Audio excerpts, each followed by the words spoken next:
તો મિત્રો જોઈએ પ્રશ્ન નંબર 1 જેની અંદર આપણને આપેલું છે જો ધન પૂર્ણાંકો p અને q ને p બરાબર a b નો વર્ગ અને q બરાબર a ઘન b સ્વરૂપે દર્શાવી શકાય જ્યાં a અને b એ અવિભાજ્ય સંખ્યાઓ છે બરાબર એટલે અહીંયા જે a અને b છે કેવી હશે અવિભાજ્ય સંખ્યા એટલે અવિભાજ્ય અવયવો પાડેલા છે એના આધારે આપણને કીધું છે કે ભાઈ લસાઅ p અને q આપણી બે સંખ્યા છે એના અવિભાજ્ય અવયવ પાડીને આપણને a અને b ના સ્વરૂપમાં આપેલા છે આપણે કઈ વિચારવા નથી આપણને શું પૂછ્યું છે લસા પૂછ્યું છે લસાનો મતલબ શું બંને સંખ્યાની અંદર રહેલા કોમન અવયવ કોણ છે તો કે a અને a ઘન પરંતુ આપણે છે લસાઓ એટલે ઘાત કેવી હંમેશા લેવાની હોય મોટી લેવાની હોય અહીંયા b નો વર્ગ છે ને અહીંયા b છે તો કોણ આવે b નો વર્ગ જો તમારો ઓપ્શન કયો થાય છે નીચે જ છે આપણે જો C ઓપ્શન નંબર C એનો ઘન અને b વર્ગ બરાબર છે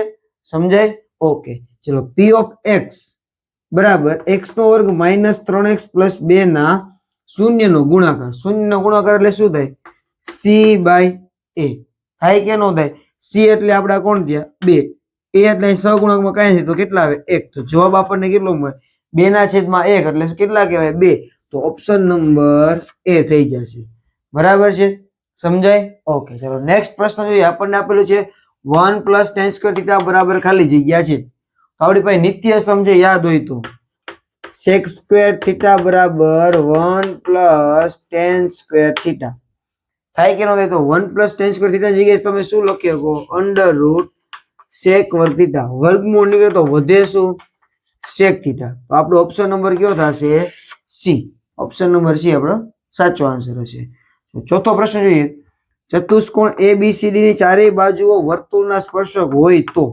જો આ વર્તુળ દોર્યું છે ચારે ચાર શું એના સ્પર્શક આપણે છે ચેપ્ટર નંબર 10 ની અંદર છે સાબિતીની અંદર પૂછાય છે એના આધારે આ પ્રશ્ન છે તો આપણને ખબર છે આ સામે બાજુ અને આ સામેની બાજુ બેનો શું થાય સરવાળો AB + CD થવો જોઈએ શું આવવું જોઈએ AB + CD AB છે નહીં AB + CD તો આ છે AB + CD બે છે અને AB પ્લસ તો આ ઓપ્શન તો બે નીકળી ગયા વિધા B અને C સામે AD અને BC આમાં જોવો તો AD અને BC તો ઓપ્શન નંબર કયો થશે આપણો C બરાબર છે મિત્રો સમજાય છે તમારા માટે જે ખૂબ સારા પ્રશ્નો ગોતીને તમારા માટે લાવ્યો છું એટલા માટે વિડીયોને લાઈક કર્યા વગર જતા નહીં બરાબર છે ઓકે ચલો મિત્રો હવે પ્રશ્ન નંબર 5 જેની અંદર આપણને આપેલ છે પ્રથમ 10 પ્રાકૃતિક સંખ્યાનો મધ્ય ખાલી જગ્યા થાય જ્યારે પણ તમને એક પ્રાકૃતિક સંખ્યા આપેલી હોય અને તમને મધ્યક પૂછે ગમે એટલે આપે 10 આપે 20 15 17 ગમે એટલે એક જ સૂત્રનો ઉપયોગ કરવાનો n + 1/2 બરાબર છે મધ્યક પૂછે એટલે આ સૂત્રનો તમારો ઉપયોગ કરવાનો રહેશે n એટલે જેટલી સંખ્યા આપી કેટલી આપી 10 + 1 છેદમાં 2 11 ના છેદમાં 2 એટલે કેટલા આવશે 5.5 ઓપ્શન નંબર A બરાબર જ્યારે તમને 10 આપે તો તમારે 10 લખવાના 20 આપે તો 20 25 આપે તો અહીંયા 25 બીજું કઈ કરવાનું નહીં બરાબર છે નેક્સ્ટ જોઈએ આપણે ગણિતના પ્રશ્નપત્રમાં 80 માંથી 80 ગુણ મળે તેની સંભાવના કેટલી તો 80 માંથી 80 આવે એની સંભાવના કેટલી આવે આપણને ખબર છે 80 માંથી 80 એટલે 80 ગુણ એક જ વખત આવે ક્રમમાં લખો એટલે 80 એક વખત આવે પણ આપણે છે એ છેદની અંદર કુલ સંખ્યા કેટલી થાય 81 શું કામ તો કે એની અંદર આપણે 0 થી લઈને 80 છે કાઉન્ટ કરીએ છીએ બરાબર કુલ પરિણામ આપણે થઈ જાય 81 એટલે ઓપ્શન નંબર A બરાબર છે મિત્રો ચલો નેક્સ્ટ આપણે આવે છે ખાલી જગ્યા જેની અંદર આપણને આપેલું છે જો 13x + 19y = 90 અને 19x + 13y = 70 હોય તો x + y આના ઉપર ખાસ ધ્યાન રાખવાનું જ્યારે તમને અલ્ટરનેટિવ સંખ્યા આપેલી ત્યારે ખાસ તમારે આ જોવાનું છે x + y પૂછે કે x - y જો સરવાળો આપ્યો તો તમારે શું કરવાનું તો x નો સરવાળો કરો કેટલા થશે એક આને આપી દો એટલે 20 20 ને 10 30 ને 32 તો કેટલા આવી જશે 32x અને એ જ રીતના શું આવી જાય 32y બરાબર આ બે નો સરવાળો કેટલા થશે 160 32 તમે કોમન કાઢી લો વધે શું x + y = 160 તો x + y = 360 ના છેદમાં 32 ચાલો આપણે જોઈએ તો 32 ને તમે 5 વડે ગુણી દો 5 10 તો 0 વધે 1 35 15 ને 100 એટલે કેટલા આવશે 32 5 તો આપણો જવાબ થઈ જશે 5 બરાબર જો બાદબાકી પૂછે x - y પૂછેલું હોય તો 19 માંથી તમારે 13 છે બાદ કરી ત્યારે તમને x - y છે સીધી રીતે મળી જશે બરાબર છે ઓકે મિત્રો હવે જે પ્રશ્ન નંબર 8 જેની અંદર આપણને આપેલું છે દ્વિઘાત સમીકરણ 4x નો વર્ગ માઇનસ 12x પ્લસ 9 નો વિવેચક ખાલી જગ્યા થાય. વિવેચક મેળવવાનો હોય તો આપણે શું લખી છીએ બી સ્ક્વેર માઇનસ 4ac. બી સ્ક્વેર એટલે કેટલા આવશે માઇનસ 12 નો વર્ગ માઇનસ 4. એ એટલે આપણી પાસે 4, સી એટલે થઈ જશે 9. માઇનસ 12 નો વર્ગ કેટલો થાય 144 માઇનસ ચોકે ચોકે 16, 16 નવા 144 તો કેટલા વધે 0. તો જવાબ આવશે 0. બરાબર છે, સમજાય? ઓકે. નેક્સ્ટ પ્રશ્ન આપણે છે એક સમાંતર શ્રેણીમાં 2 કે 26 એક 3 ક્રમિક પદ છે તો કે બરાબર કેટલા? જ્યારે પણ મિત્રો તમને આ પ્રકારનો પ્રશ્ન જોવા મળે ત્યારે શું કરવાનું, જે વચ્ચે છે એને પહેલા લખવાનું, એના બરાબર બાકીના જે બે પદ વધે એ બેનો કરી દેવાનો સરવાળો અને એના કરવાના અડધા. બરાબર, જ્યારે પણ આ પ્રકારનો પ્રશ્ન જોવા મળે ત્યારે 26 ને 2 કેટલા થાય 28 છેદમાં 2 એટલે કેટલા આવશે 14. તો કે બરાબર તમારો જવાબ થઈ જશે 14. બરાબર છે મિત્રો? ઓકે, ચાલો નેક્સ્ટ પ્રશ્ન જોઈએ જેની અંદર p -5 અને 2 માંથી x અક્ષ પર દોરેલા લંબનો લંબપાદ m છે તો m ના યામ શું થાય? માનો કે આપણે આ રીતે યામ દોરેલા હોય, આપણો x યામ આપણો y યામ થાય. બરાબર, સોરી x અક્ષ અને y અક્ષ થશે. એની અંદર 5 અને -5 અને 2 ક્યાં આવે તમે કહો તો? આ -5 અને 2 માની લો કયા ક્યાંક છે આપણા. બરાબર છે, લંબપાદ ક્યાં દોરવાનો છે? x અક્ષ ઉપર તમે દોરો. આ x અક્ષ ઉપર તમે દોરો એટલે અહીંયા m બિંદુ મળે. તો આ m બિંદુના યામ કેવા હોવા જોઈએ તમે યાદ કરો. આ કયા અક્ષ ઉપર આવે? x અક્ષ ઉપર. તો y યામ શું એનું થાય 0. જો તો y યામમાં ક્યાં 0 છે? તો કે આમાં 1 માં જવાબ શું થઈ જશે -5 અને 0. x યામ છે એ કેવો હશે -5. બરાબર છે, સમજાય કે નહીં? તો આપણે થઈ જશે જવાબ. ચલો પછી આપ્યું છે sec સ્ક્વેર થીટા બરાબર -1 આપેલું છે તો tan થીટા ની કિંમત મેળવવાની છે. તો tan થીટા બરાબર આપણને ખબર છે tan થીટા બરાબર √1 plus sorry sec square theta -1 આ આપણું ભાઈ નિત્યસમ બને. તો sec થીટા ની કિંમત કેટલી છે -1. એનો શું કરવાનો વર્ગ -1. -1 નો વર્ગ કેટલો થશે +1 થાય અને અહીંયા આવશે -1 તો જવાબ શું થઈ જશે 0. તો આપણો જવાબ થશે 0. બરાબર છે મિત્રો, સમજાય છે? ઓકે મિત્રો હવે જે પ્રશ્ન નંબર 12 જેની અંદર આપણને આપેલું છે કે કોઈ એક માહિતી માટે L N CF F H આપેલા છે તો મધ્યસ્થ મેળવો. આવો પ્રશ્ન પૂછે તો મધ્યસ્થનું સૂત્ર શું થાય જોવો તો L પ્લસ n/2 -CF છેદમાં F ગુણ્યા H થાય.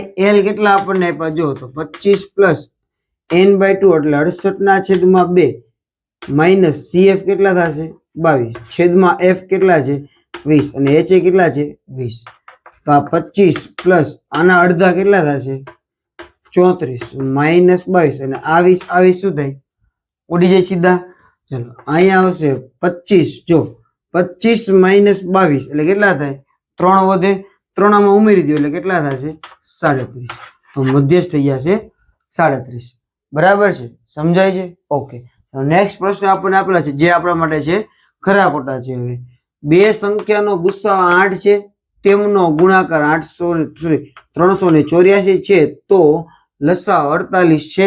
એ આપણે સાચું છે કે ખોટું એ આપણે કહેવાનું છે. તો આપણને ખબર છે કે ભાઈ લસાઅ ગુણ્યા ગુસાઅ બરાબર a ગુણ્યા b.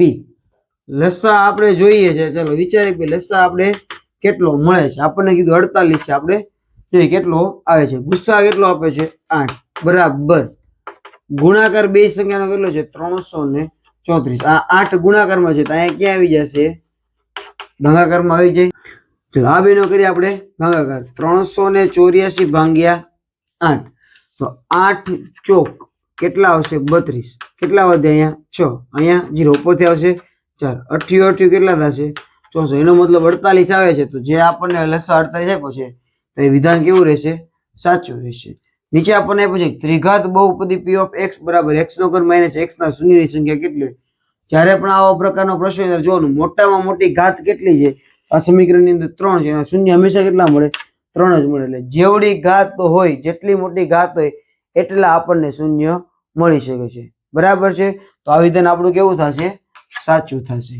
બરાબર છે, ઓકે, ચલો હવે જે પ્રશ્ન નંબર 15 જેની અંદર આપણને આપેલું છે કે જો 4a એ એક સમીકરણ 2x + 3y = 23 નો એક ઉકેલ હોય તો a બરાબર 4. આપણે જોવાનું છે કે સાચું છે કે ખોટું. એની અંદર આપણે સમીકરણની અંદર છે એ કિંમત મૂકી દે. x ની કિંમત કેટલી થશે 4, 3 અને y ની કિંમત કેટલી લેવાની થશે a બરાબર કેટલા આપ્યા છે 23. 4 દુ 8 + 3a બરાબર 23. તો 3a બરાબર શું છે 23 - 8.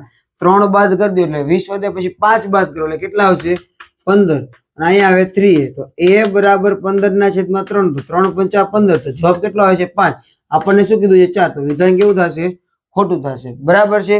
ચલો, જો કોઈ ઘટનાની સંભાવના p હોય તો તેની પૂરક ઘટના p - a થાય તો આ વિધાન કેવું થાય ખોટું થાય. શું કામ?